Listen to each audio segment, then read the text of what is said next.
This is the MCG. There is no bigger sporting amphitheatre, especially as far as cricket is concerned.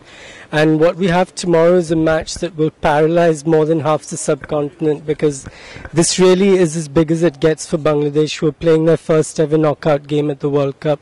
For India, it's their 11th. They've won 7, lost only 3. The winning streak in the World Cup now stretches to 15 games. Their record in big tournaments of late has been incredible, but you just never know. I mean, that's the beauty of the knockout format, that on any given Sunday, as they say, any team can win. But if you go by form alone, India are overwhelming favourites. They've won 24 of their 28 matches with Bangladesh. In Virat Kohli, they have a player who scored 300s in his 6 ODIs, against the Bangladeshis. They've got a bowling attack that's bowled out the opposition every game so far at this World Cup. Batsmen who have yet to fire, which is the really frightening thing. There hasn't really been a significant innings yet from Rohit Sharma. Ajinkya Rahane hasn't really done much after the South Africa game. Even Kohli hasn't gone past 50 after the opening day century against Pakistan.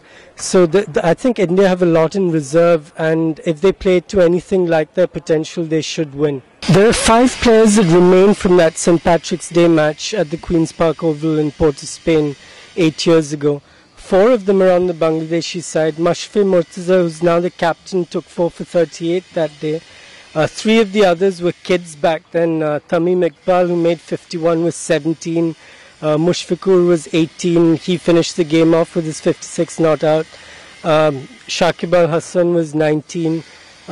He made a half century as well. So while Mashrafe said at his press conference today that the past doesn't count for anything, that it was a very long time ago, there's little doubt that those players will tap into the feelings that they had that day, how inspired they were, how they managed to knock India over. Sportsmen do visualize positive images and take those forward. So I think a lot of people on the Bangladeshi side will look back at that long ago game and think that something like that is possible again. On the Indian side, the only survivor is MS Dhoni, and I think that's one reason why there's absolutely no chance of India being complacent tomorrow. Dhoni, more than anyone else, will remember what the public response was when India lost. His under construction house was defaced, effigies were burnt. More than anyone else, he probably knows how thin that line is between success and failure. And I don't think there'll be any complacency from India's side tomorrow. They may not be thinking of 2007, but they certainly won't be taking Bangladesh lightly.